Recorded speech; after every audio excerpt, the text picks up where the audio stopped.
Hello? You guys want to get out of this room? Yeah. You can go outside. Yeah. Sounds good. Yep. I'm pretty hungry. I would like to see. Let's go to America's favorite taco restaurant, Taco House. I would love that. What is Came that? from on high. Oh, it's a betrayal. No. It's a betrayal at Baldur's Gate. Oh man. I didn't know we had this game. Fuck the sun. Yeah. Yeah, this. Yeah, let's play this. Let's play Betrayal. that. Yeah. This.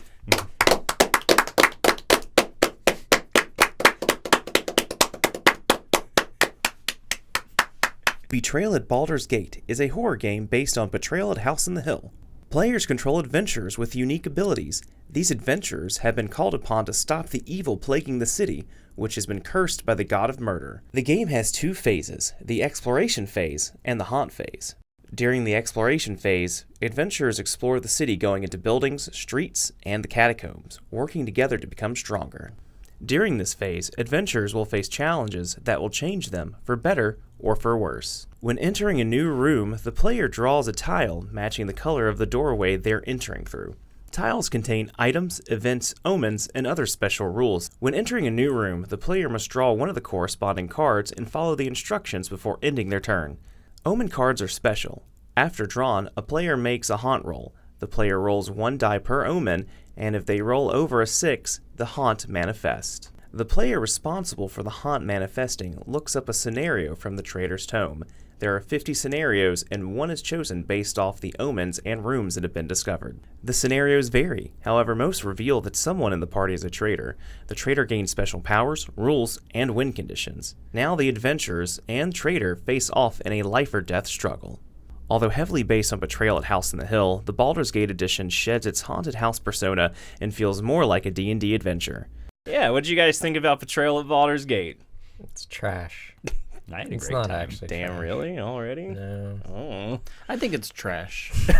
I think that's a trash game. wow. We've got a positive side and a Yeah, negative side of the table. Looks like the I- tables are split.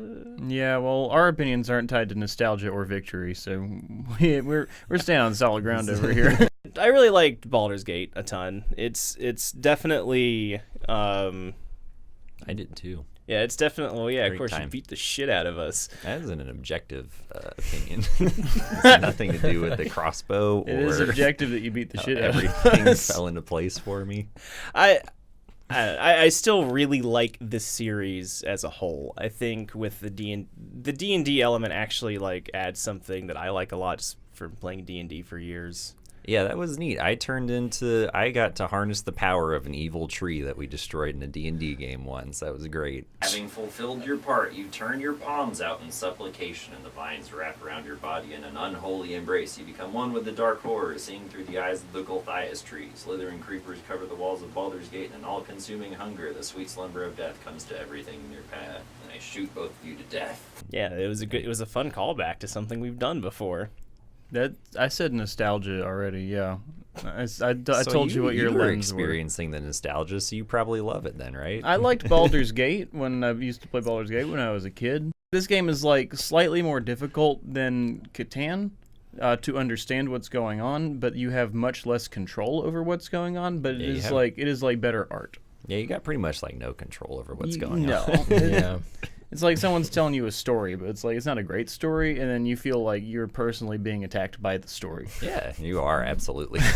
Well, Paul, what did you think? Ditto on that. I don't like chance whenever it comes to combat, like direct combat with people. I don't like that you can just everything can just like fall into your hands. I mean, I did fuck up. I am the reason that we lost. Well, I would have told you that you just moved moved one of my tokens into a spot where I could win, but I didn't also notice until it was my turn. Yeah, some of the haunts are interesting mechanics wise, but it's still so reliant on chance Yeah, and luck. there's not enough strategy in this game. I personally enjoy just like playing a game and then having a bunch of random crap happen to me, which is basically exactly what happens in this. You can't really strategize or plan anything. You just kind of wander around and see what happens as you explore this board. Yeah, because it really looked like I was going to be the evil person. Like, I had, like, the Eye of Vecna and then, like, some other evil items. I was also a drow. Yeah, but that doesn't then, matter, though. Like, Well- it turns out that doesn't matter. Because nothing matters. Because nothing that you do matters. you can be sitting on your phone the whole time, and the game would have the same outcome. Yeah, I think that's, like, always the main argument against Betrayal is, like, it is all based off a chance. Like, Well, and it's like and part of that is because it's trying to do too many things at once. It's like, oh, we can have 50 different encounters for all this, but you can't have 50 good encounters. Nope. You cannot You can't. do that. You can have 50 bad encounters that you just try and fill with flavor, and that's fun. And for a game where you're sitting around with your buddies and you're having some drinks and you want to play a game, this is a great game for that. no, I agree. I think, like, some of my favorite memories from any Betrayal game isn't necessarily how good the game was. It's just the shit that happened in the Yeah, game. I like I think that's sort of the point of the Betrayal series. It's not necessarily like winning or losing. It's more or less the experience of playing. Let's talk about, like, I guess what Baldur's Gate did right, and I think that was the addition for, like, the new rules. Like, I really like, obviously the D&D flavor or flair to it is something that a lot of people are into. It's one of the, like, the biggest reasons I wanted this was like, oh shit, it's Betrayal, but now it's D&D themed. But they actually made the characters have abilities, so they were more than just like a couple of stat blocks. It was like, they're themed to their class. They have abilities. They changed up the way omens work to make them to prolong it, because that's something that can have in Betrayal. Like, it could be like the first omen, and although it's very unlikely, first omen haunt happens, and that's no fun. Whereas this one, it's impossible until you at least have 3 omens. And then with just like I feel like the map size is smaller in this one. I don't think I've ever seen like a big Baldur's Gate with playing this one, and I think that makes the game go a bit faster. Yeah, it's pretty claustrophobic. Yeah, also there's only technically 2 levels to the map instead of 3. I like the street thing as being the third stack instead of having to go up and down all these flights of stairs all the time. Yeah, it makes it where you like move. Even if you don't have a lot of movement, you can still gain some ground. And there being an escape from the catacombs from like the first turn. So I have a question. So the Baldur's Gate thing is interesting to me because that does appeal to a I guess kind of nerdier audience, people who might, people who play more Dungeons and Dragons definitely, but Betrayal itself is generally for not as hardcore gamers. It's sort of a transition game. You're beyond Monopoly and Sorry. You're playing some Catan and some other target board games. Betrayal's kind of at the high end of that category. But people who play a lot of Dungeons and Dragons, I would assume play fancier board games. I guess either not all the time, or does not everyone who plays D&D play a lot of board games? Well, see, that was my thing when we only played D&D like throughout most of all of high school and then like most of college. I didn't know that board games did stuff like this. They didn't used to until like I found Betrayal, and that was almost 6 years ago at this point. And then from there, it's sort of like added on to the D&D obsession where we don't have time to run a campaign. Well, good God, we got that was sort of, I think, collection now. When the board game renaissance began was about six or so years ago, and Is so that true? would have been Because if you're wrong, people are going to yell well, at us no, about that. they can post in the comments. I'm not going to read the comments, but this would be Well, like someone has to, and I'm going to elect Nick to do it. Nick, you can do that. All right. You need to fight. You need to get my back though. You need to make a fake account that's me, and then you need to make me really like aggressive. All right, cool. I'll do that and send myself into a spiraling depression. Good. Okay, so I'm thinking that a lot of people were like you. They played D&D, and then the board game Renaissance came out, and it started with stuff like Betrayal, and so a lot of people who have gone further into board games have the nostalgia association with Betrayal at the House on the Hill. Or is it Betrayal at House on Hill? It's got a weird name. It's Betrayal at House on the Hill. Just put as many prepositions in there as you want to. Anyway, so This a lot one's of people. this one's easier. Just Betrayal at Baldur's Gate. I think a lot of people have that specific nostalgia who got more into board games and now are used to collecting board games, so they buy the next board game that comes out. And so when they combine this, super nerdy thing with this nostalgic board game, they are able to take advantage of your nostalgia and make you believe that this is a good game. They're trying to trick you into enjoying stuff. You can't just enjoy stuff. Board games No are a such thing. lie. It's fucking MK Ultra via Wizards of the Look, Coast. I'm just bitter because every time I have played either this game or Betrayal at House on Hill, I have just like gotten my teeth kicked in. And at first it's like, oh, haha, it's so wacky, it's fun. But when it happens every time, you start to get bitter. I used to be happy-go-lucky. I used to be able to shrug off a humiliating You don't defeat. like playing an old man who just gets the shit kicked out of him for It's 10 just every for half time an I've never hour? won this game, and since it's random, that makes me feel like God hates me.